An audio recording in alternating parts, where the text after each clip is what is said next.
Hello everyone, so this is our game. It's called WARCRAFT Frontline. So the game is about pushing the front line back and forth. The goal to win the game is to push the front line all the way to the opponent's base here. So each player will start with some resources, 3 gold and 2 lumber, and 5 walkers.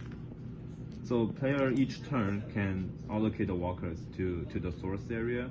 This is a gold mine, this is the forest.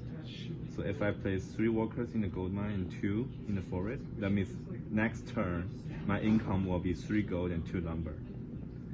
Resources are used to build buildings and train units. So the barracks and war mill are the large buildings, so they took the entire area. They will take the entire area.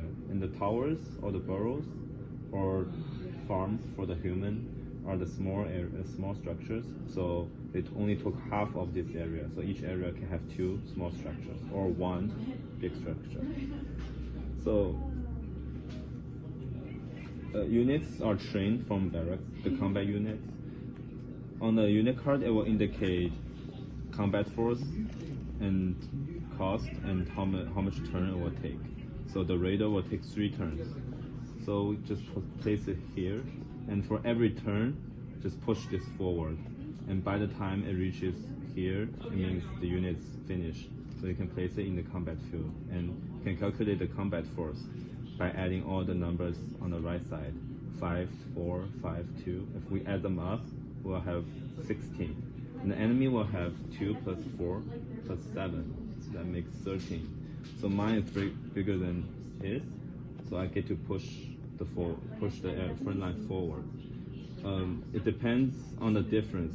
If mine is 2 bigger than his, again I can place the front line in 2.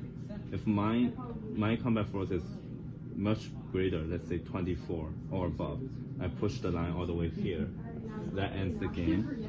So if by round 15 no one have pushed to the enemy base, we'll end the game and calculate points based on the technology we researched or the grid we have pushed.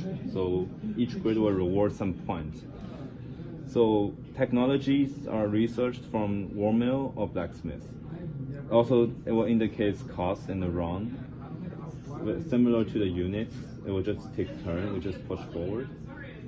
And once it's done, just place it in the field, indicates that the research is done. The buildings are, each player starts with a base. Base is for free, so it's by default. So player can build buildings. There are big structures and small structures. Big structures such as war mill or barracks. Barracks took 3 gold, it's indicated here on the card. 3 gold, 2 lumber, these are the costs. And because it's big structure, it took this entire area to build. And these are small structures, which it took half of this area. So each area can have 2 small structures or 1 big structure. So war mill is used to research for technology. Barracks are used to train for combat units. The small structures, burrows, or farm are used to increase the population cap. Towers are used to increase local defense force. For example, if the tower increased 3 defense power, so it will make this grid defense power by 3. So this will be 5, 7, and 9 if this tower is present. So it makes sure the enemy will use more force to push through this area. Each unit will cost some population. So for example, the headhunter, it costs 2 population, and the raider will cost 3. Footman will take 1. So total will be 6. But the base by default will provide 10 population, and this will provide 5. So my cap is 15. So this will be fine. Also, each worker will also take 1 population. And player can also train workers from their base. Workers took 1 round to build, and they cost 1 gold each. So the total population right here is 5 plus 6, 11. And then my population cap is 10 plus 5, which is 15.